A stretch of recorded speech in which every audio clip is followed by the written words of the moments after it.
মিথুন ৰাশিৰ জাতক জাতিকাসকল সময়ৰ চক্ৰ নিৰন্তৰ ঘূৰি থাকে। কেতিয়াবা আমাক ওপৰলৈ লৈ যায়, কেতিয়াবা পৰীক্ষা লয়। কিন্তু জ্যোতিষ শাস্ত্ৰই কয় যে যিয়ে অনাগত সময়ৰ পাতৰ তলত খোজৰ শব্দ আগুৱাই শুনিব পাৰে, তেওঁ সংকটৰ সময়তো সুৰক্ষিত থাকে আৰু সুযোগ পালেলে বিজয়ী হয়। 2026 চনটো মিথুন ৰাশিৰ বাবে কোনো সাধাৰণ বছৰ নহয়।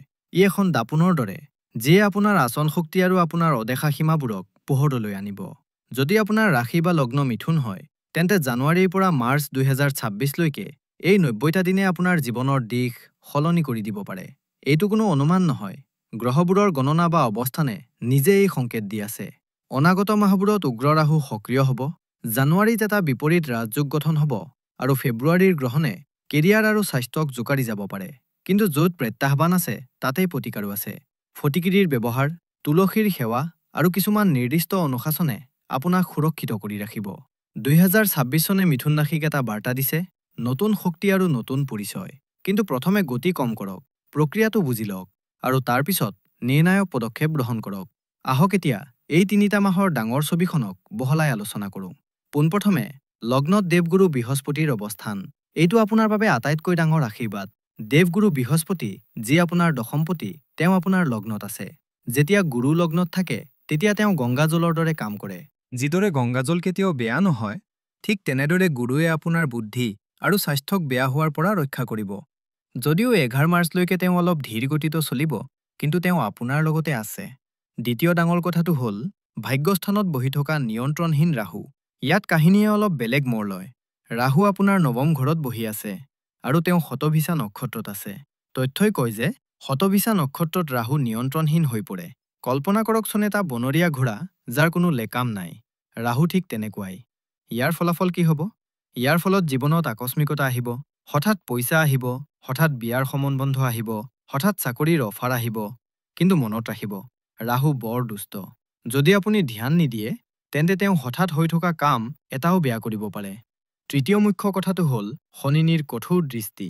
শনিদেৱ আপোনাৰ 10ম ঘৰত আছে আৰু মীন ৰাশিত গোচৰ কৰি আছে। তাৰ পৰা তেওঁ আপোনাৰ 4ৰ্থ ঘৰলৈ চাই আছে।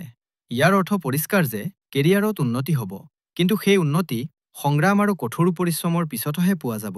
শনিয়ে আপোনাক বিনামূলীয়াকৈ একো নিদিয়ে আৰু 4ৰ্থ ঘৰত দৃষ্টিৰ অৰ্থ হ'ল যে ঘৰত অলপ হুলস্থুল বা অশান্তি থাকিব পাৰে। আৰু ইয়াৰ লগতে ফেব্ৰুৱাৰী আৰু মাৰ্চত গ্ৰহণ লাগিব। ফেব্ৰুৱাৰীত সূৰ্যগ্ৰহণ 9ম ঘৰত আৰু মাৰ্চত চন্দ্ৰগ্ৰহণ 3য় ঘৰত। এইটো সেই সময় হ'ব যেতিয়া আপুনি আটাইতকৈ বেছি সাৱধান হ'ব লাগিব। গতিকে সাৰাংশটো হ'ল জানুৱাৰী শক্তি গোটোৱাৰ মাহ, ফেব্ৰুৱাৰী পৰীক্ষাৰ মাহ আৰু মাৰ্চ পুৰস্কাৰৰ মাহ। বলক এতিয়া এটাকৈ মাহবোৰ আলোচনা কৰোঁ। আৰম্ভ কৰোঁ জানুৱাৰী 2026ৰ পৰা। জানুৱাৰী মাহটোৱে মিথুন ৰাশিৰ জাতকসকলৰ বাবে এক বিপৰীত ৰাজযোগ লৈ আহিছে। আপুনি ভাবিব পাৰে এইটো কি বস্তু? চাওক, জানুৱাৰীৰ প্ৰথম 13-15 দিনত আপোনাৰ 7ম ঘৰ আৰু 8ম ঘৰত গ্ৰহবোৰৰ এটা ডাঙৰ সমাৱেশ ঘটিব। গণনাই কয় যে আপোনাৰ লগ্নস্বামী বুধ, ষষ্ঠস্বামী মংগল আৰু দ্বাদশস্বামী শুক্ৰ সকলোৱে মিলি 8ম ঘৰটোক বেয়া বুলি ধৰিছে। সাধাৰণতে 8ম ঘৰটো বেয়া বুলি ধৰা হয় তেতিয়া বিপৰীত ৰাজযোগ গঠন হয়। ইয়াৰ অৰ্থ হ'ল লোকচানৰ মাজেৰে লাভ। অৰ্থাৎ আপোনাৰ লাভ হ'ব, কিন্তু আন কাৰোবাৰ লোকচানৰ বিনিময়ত। হয়তো আপুনি ইঞ্চুৰেঞ্চৰ পইচা পাব পাৰে, হয়তো কোনো পুৰণি পৈতৃক সম্পত্তিৰ বিবাদ মীমাংসা হ'ব আৰু আপুনি ধন পাব। যদি আপুনি কোৰ্ট কেছ লৰি আছে, তেন্তে 16 জানুৱাৰীৰ পিছত যেতিয়া মংগল তাত উচ্চ হ'ব, তেতিয়া আপোনাৰ জয় নিশ্চিত। শত্ৰুৱে আপোনাৰ সন্মুখত তিষ্ঠিব নোৱাৰিব। কিন্তু ইয়াত এটা সাৱধানবাণীও আছে। স্বাস্থ্যৰ বাবে জানুৱাৰী মাহটো বিপদৰ সংকেত। যিহেতু 7টা গ্ৰহৰ প্ৰভাৱ 7ম আৰু 1ম ঘৰত আছে, আপোনাৰ শৰীৰত গৰম বাঢ়িব পাৰে। তথ্য অনুসৰি আপুনি পেট, পিত্তাশয় বা গল ব্লাডাৰ আৰু কিডনীৰ সৈতে জড়িত সমস্যাৰ প্ৰতি ধ্যান দিব লাগিব। যদি আপুনি মহিলা, তেন্তে জৰায়ু সম্পৰ্কীয় সমস্যা আহিব পাৰে। 17 জানুৱাৰীৰ পৰা 3 ফেব্ৰুৱাৰীৰ সময়খিনি আপুনি টুকি ৰাখক, কাৰণ এই সময়খিনি স্বাস্থ্য আৰু বিদেশ যাত্ৰাৰ বাবে স্পৰ্শকাতৰ। যদি আপুনি বিদেশলৈ যাব বিচাৰে, তেন্তে ফাইল জমা দি দিয়ক, কাম হৈ যাব। কিন্তু যদি আপুনি গাড়ী চলাই আছে, তেন্তে গতি কম ৰাখক। এতিয়া আমি ফেব্ৰুৱাৰী 2026ত প্ৰৱেশ কৰিম। বন্ধুসকল, মই আপোনালোকক ভয় খুৱাব বিচৰা নাই, কিন্তু এজন জ্যোতিষী হোৱা বাবে সঁচা কথাটো কোৱা মোৰ দায়িত্ব। ফেব্ৰুৱাৰী মাহটো এই গোটেই 3মহীয়া কালছোৱাৰ আটাইতকৈ নাজুৰ বা স্পৰ্শকাতৰ মাহ। কিয়? ফেব্ৰুৱাৰীত এনেকুৱা হ'ব পাৰে যে আপোনাৰ বছৰ লগত আপোনাৰ বিবাদ ইমানেই বাঢ়ি যাব পাৰে যে কথাটো ইস্তফা দিয়া পৰলৈকে যাব পাৰে। আপোনাক এনে লাগিব যে আপোনাৰ পৰিশ্ৰমৰ কৃতিত্ব আন কোনোবাই লৈ গৈছে। মেনেজমেণ্টে আপোনাক লক্ষ্য কৰি ল'ব পাৰে। মোৰ পৰামৰ্শ হ'ল 12 ফেব্ৰুৱাৰীৰ পৰা 22 ফেব্ৰুৱাৰীৰ ভিতৰত একেবাৰে শান্ত হৈ থাকক। চাকৰি এৰাৰ ভুল নকৰিব। এইটো গ্ৰহণৰ ধোঁৱা, যিটো কিছুদিনৰ ভিতৰতে আঁতৰি যাব। ইয়াৰ উপৰিও 23 ফেব্ৰুৱাৰীত বুধ বক্ৰী হৈ যাব। ইয়াৰ অৰ্থ হ'ল কথা বতৰাত ভুল বুজাবুজি হ'ব পাৰে। আপুনি কিবা ক'ব, সন্মুখৰজনে আন কিবা বুজিব। ঘৰত বা অফিচত কথাত সংযম ৰাখক। তথ্যই সতৰ্ক কৰি দিছে যে এই সময়ত নতুন গেজেট নিকিনিব আৰু কোনো নতুন চুক্তি চহী নকৰিব। কাৰিকৰী বিজুতি হ'ব পাৰে। যেতিয়া ফেব্ৰুৱাৰী শেষ হ'ব আৰু আমি মাৰ্চ 2026 লৈ আহিম, আপুনি দেখিব যে বতৰ সলনি হৈছে। মাৰ্চ মাহটো হ'ল প্ৰত্যাৱৰ্তনৰ মাহ। আটাইতকৈ ডাঙৰ সুখবৰ হ'ল 11 মাৰ্চত দেৱগুৰু বৃহস্পতি আপোনাৰ লগ্নত মাৰ্গী হৈ যাব। এতিয়ালৈকে যি ভাগ্য ৰৈ ৰৈ চছিল, সেয়া এতিয়া দৌৰিবলৈ আৰম্ভ কৰিব। আপোনাৰ মগজু পৰিষ্কাৰ হ'ব। যি বিভ্ৰান্তি বা কনফিউজন ফেব্ৰুৱাৰীত আছিল, সেয়া নোহোৱা হৈ যাব। দ্বিতীয় ডাঙৰ কথা, 15 মাৰ্চত সূৰ্যদেৱ আপোনাৰ 10ম ঘৰলৈ আহিব। জ্যোতিষত সূৰ্য 10 নম্বৰ ঘৰত দিগবলী হয়। ইয়াৰ অৰ্থ হ'ল পাৱাৰ আৰু অথৰিটি। যিজন বছে ফেব্ৰুৱাৰীত আপোনাক হাৰাশাস্তি কৰিছিল, সেইজন বছেই মাৰ্চত আপোনাৰ প্ৰশংসা কৰিব। যদি আপোনাৰ চাকৰি গুচি গৈছিল, তেন্তে মাৰ্চত তাতকৈ ভাল চাকৰি পোৱাৰ যোগ আছে। পদোন্নতি, স্বীকৃতি আৰু নতুন দায়িত্ব, এই সকলোবোৰ মাৰ্চৰ দ্বিতীয় ভাগত আপোনাৰ বাবে অপেক্ষা কৰি আছে। 21 মাৰ্চত বুধ গ্ৰহ মাৰ্গী হৈ যাব, যাৰ ফলত স্বাস্থ্যৰ যিবোৰ পুৰণি সমস্যা চলি আছিল, তাত উন্নতি আহিব। আৰু মাহৰ শেষত 26 মাৰ্চত শুক্ৰ একাদশ ঘৰলৈ যাব। অৰ্থাৎ মাৰ্চৰ শেষ ভাগ টকা পইচা, আনন্দ ফূৰ্তি আৰু সুখ সুবিধাৰ সৈতে পাৰ হ'ব। আমি মাহাবোৰৰ অৱস্থা জানিলোঁ। এতিয়া আহক নিৰ্দিষ্ট ক্ষেত্ৰবোৰৰ ওপৰত চকু ফুৰাও, কাৰণ প্ৰতিজন মানুহৰ প্ৰাধান্য বেলেগ বেলেগ হয়। প্ৰথমে প্ৰেম আৰু সম্পৰ্কৰ কথা পাতোঁ।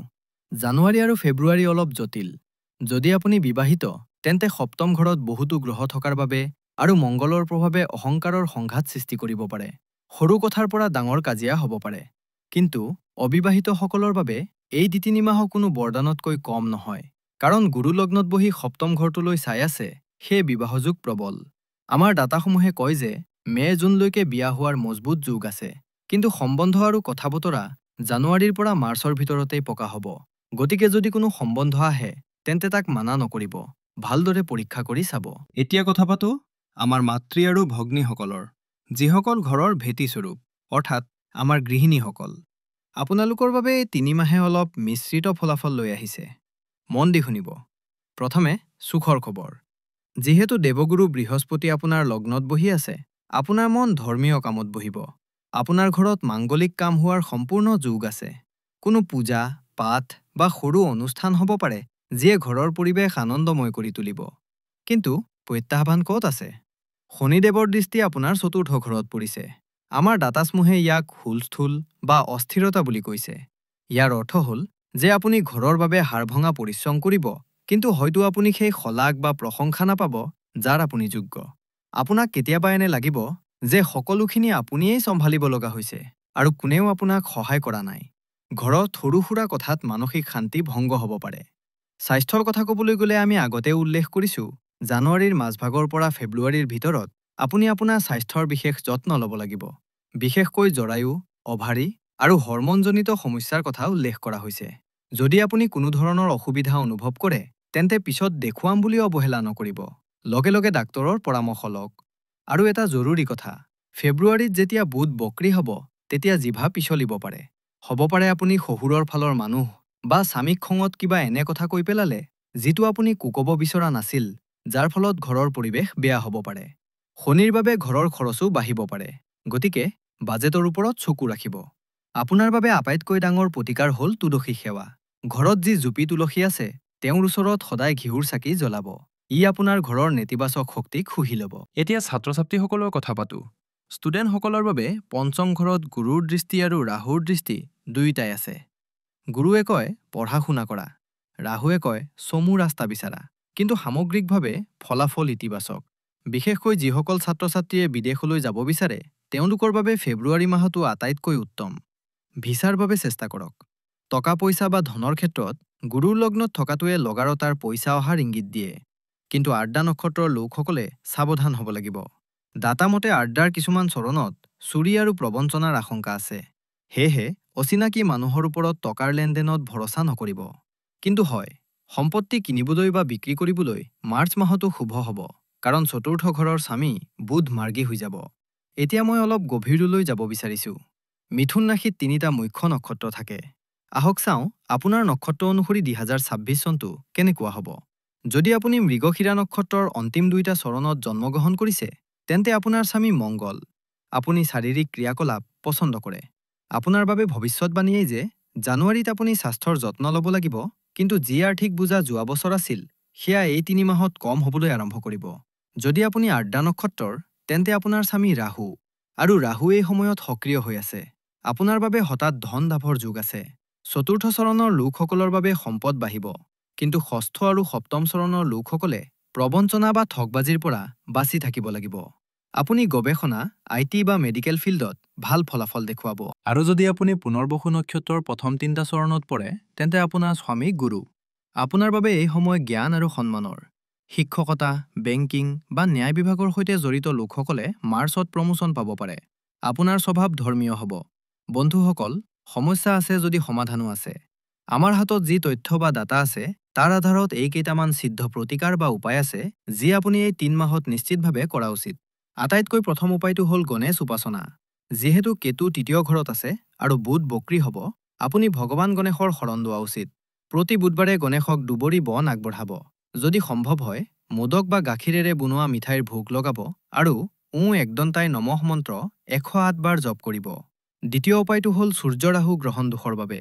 ফেব্ৰুৱাৰীত গ্ৰহণৰ বেয়া প্ৰভাৱৰ পৰা বাচিবলৈ সদায় পুৱা সূৰ্যক পানী অৰ্পণ কৰক, আৰু সেই পানীত অলপ কলা তিল দি ল'ব। লগতে কোনোবা গোশালালৈ গৈ শস্য আৰু কম্বল দান কৰক। তৃতীয় উপায়টো আপোনাৰ ঘৰৰ শান্তি আৰু স্বাস্থ্যৰ বাবে। ঘৰত সেউজীয়া আৰু চেমা তুলসী ৰাখক আৰু বুধবাৰে ঘিউৰ চাকি জ্বলাব। লগতে এটা ফটিকিৰিৰ টুকুৰা লওক, তাক এখন জালি থকা মোনাত ভৰাই আপোনাৰ মূল দৰজাৰ পিছফালে সোঁহাতে ওলোমাই থৈ দিয়ক।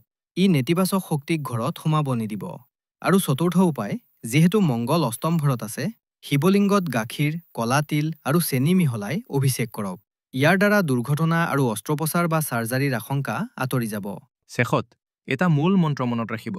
২০২৬ চনত আপুনি মাল্টিটাস্কিং বা একেলগে বহু কাম কৰা বন্ধ কৰিব লাগিব। এটা সময়ত এটা কামেই কৰক। খৰখেদা আপোনাৰ শত্ৰু আৰু ধৈৰ্য আপোনাৰ মিত্ৰ। তো বন্ধুসকল, এয়া আছিল মিথুন ৰাশিৰ সম্পূৰ্ণ খতিয়ান। জানুৱাৰী, ফেব্ৰুৱাৰী আৰু মাৰ্চ ২০২৬ৰ বাবে। মনত ৰাখিব, গ্ৰহবোৰে কেৱল ৰাস্তা দেখুৱায়, খোজ আপুনি নিজে কাঢ়িব লাগিব। দেৱগুৰু বৃহস্পতি আপোনাৰ লগ্নত বহি আপোনাক ৰক্ষা কৰি আছে। কেৱল আপুনি আপোনাৰ কৰ্ম সঠিক ৰাখিব লাগিব। যদি আপোনাক এই ভিডিঅ'টো ভাল লাগিল, যদি আপুনি ভাবিলে যে ইয়াত দিয়া তথ্যবোৰ আপোনাৰ জীৱনৰ সৈতে মিলিছে, তেন্তে ইয়াক লাইক নিশ্চয় কৰিব। আপোনাৰ মিথুন ৰাশিৰ বন্ধু আৰু পৰিয়ালৰ সৈতে শ্বেয়াৰ কৰক, যাতে তেওঁলোকো সতৰ্ক হৈ থাকিব পাৰে। আৰু হয়, তলত কমেণ্টত জয় ভোলেনাথ বা জয় গণেশ লিখিবলৈ নাপাহৰিব, কাৰণ ইতিবাচক শক্তি বিয়পাই দিয়াটো এটা পুণ্যৰ কাম। চেনেলটো ছাবস্ক্ৰাইব কৰি লওক, কাৰণ আমি আগলৈও গোটেই বছৰৰ বিস্তৃত বিশ্লেষণ লৈ আহি থাকিম। ঈশ্বৰে আপোনালোকৰ সকলোৰে মংগল কৰক। আপোনাৰ অনাগত সময় শুভ হওক। তেতিয়ালৈকে হৰ হৰ মহাদেৱ।